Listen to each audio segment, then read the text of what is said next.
Talmud, no Tratado de Hagigah, existe uma discussão entre Rabi Yudá, o sábio Rabi Yudá, e o sábio Reish Lakish.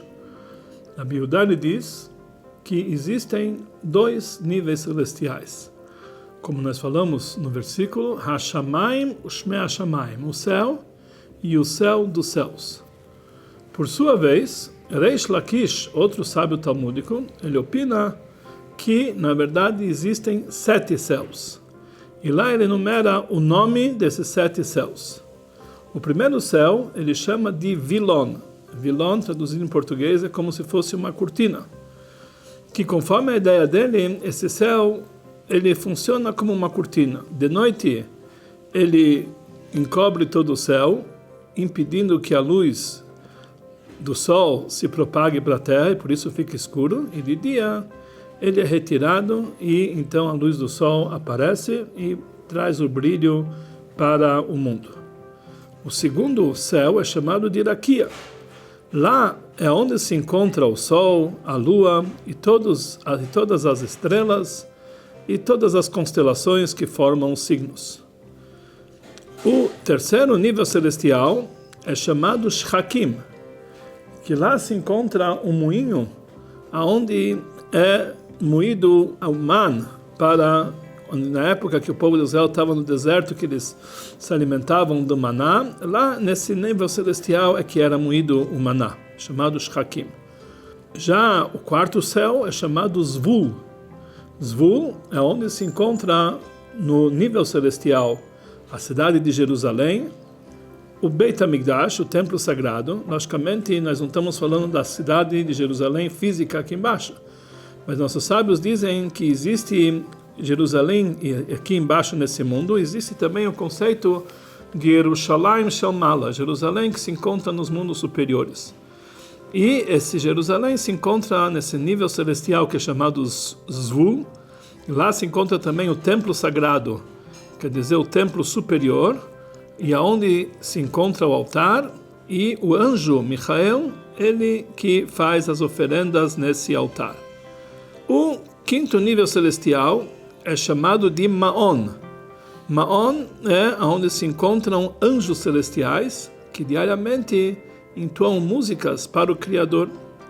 E próximo nível, sexto nível, é chamado Machon. Lá nesse Machon se encontram depósitos de neve, depósitos de granizo, depósitos de vapor, que Deus usa para mandar para esse mundo quando é necessário, ou em termos de trazer um castigo, ou às vezes para a necessidade do mundo.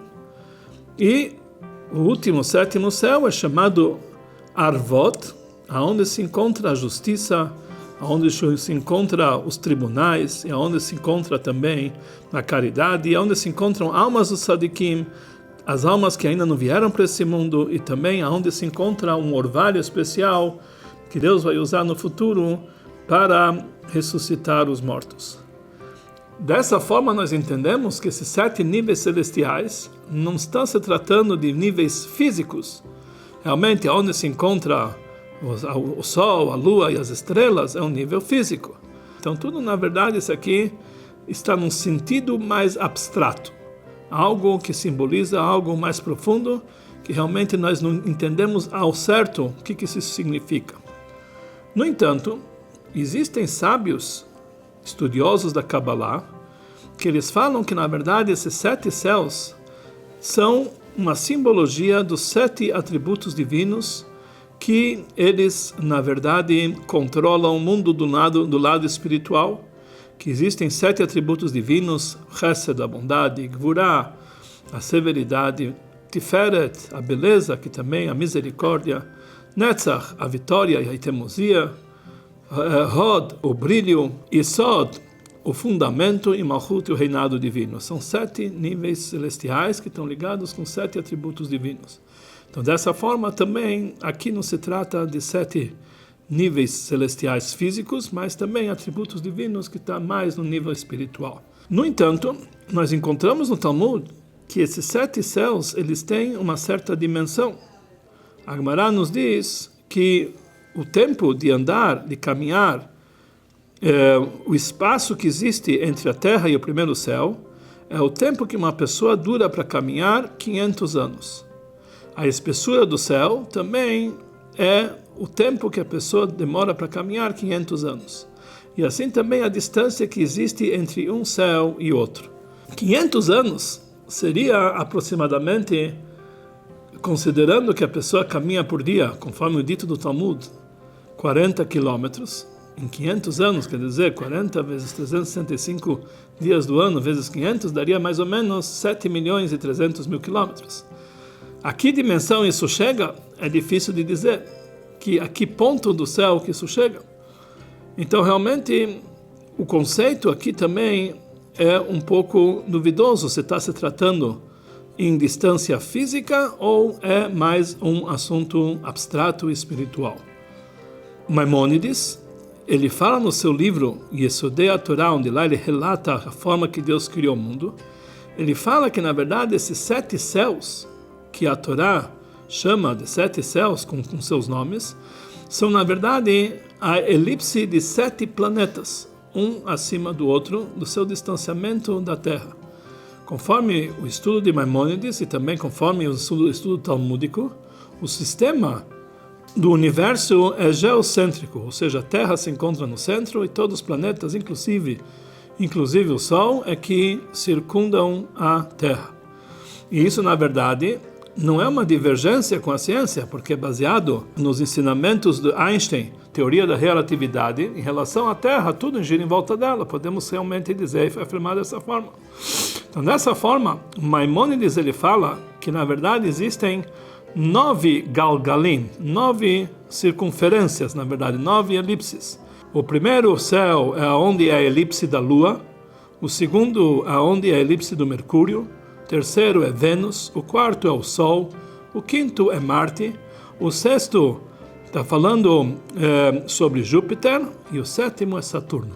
Só que ele acrescenta que no 8º nível existem todas as demais estrelas e todas as demais constelações, que é o nível mais largo de todos os outros, e o 9º nível é um céu abstrato, no qual o trabalho dele é apenas fazer que todas as estrelas se circundam em volta dele. Mas mesmo no Talmud, ele fala para nós, quando recitamos o Shema, ao falarmos a palavra Echad, que Deus é um, Echad, eles falam que Echad quer dizer a composição de 3 letras. Aleph de Echad, quer dizer 1, Het é 8 e Dalet é 4. Isso significa, conforme a linguagem do Talmud, que devemos unificar a Deus nos céus, na terra e em todos os cantos do mundo. Isso significa, a palavra Echad quer dizer 1, que Deus é 1, Aleph, nos 8, nos 7 céus e na terra, quer dizer em cima e embaixo, e no Dalet, nos 4 cantos do mundo. Aqui vemos a alusão também, novamente, dos 7 céus. Aqui realmente não sabemos ao certo qual é o intuito, se é realmente um nível espiritual ou um nível material, mas de qualquer forma, de qualquer jeito, como nós vamos contar em cima e a terra, os 7 céus, Deus é único nos 7 céus e na terra e nos 4 cantos do mundo. O Talmud nos fala das leis do tzitzit. O Talmud nos diz que nós devemos pegar um fio maior do tzitzit e dar a volta em torno dos outros 7 fios. Então pergunta o Talmud, quantas voltas devemos dar com um fio em volta dos outros? Então o Talmud fala, não menos que 7 e não mais que 13. Por que 7? Porque 7 são 7 níveis celestiais. E por que 13? 13 simboliza os 7 níveis celestiais e o espaço entre eles. Aqui nós vemos realmente a alusão novamente aos 7 níveis celestiais. O nosso trabalho é apenas estudar o assunto e não obrigatoriamente é que devemos entender o que isso significa da forma correta, apenas saber os conceitos. Nós entendemos a grandeza de Deus na sua obra divina, na construção do mundo, e devemos enaltecê-lo e agradecê-lo diariamente. E esse, na verdade, é o contexto do Salmo 148, que nós recitamos diariamente nas nossas orações, que é realmente enaltecer a Deus em todos os segredos da criação. E, entendendo ou não, devemos saber que isso aqui, a obra divina, é completa e está muito acima da nossa compreensão.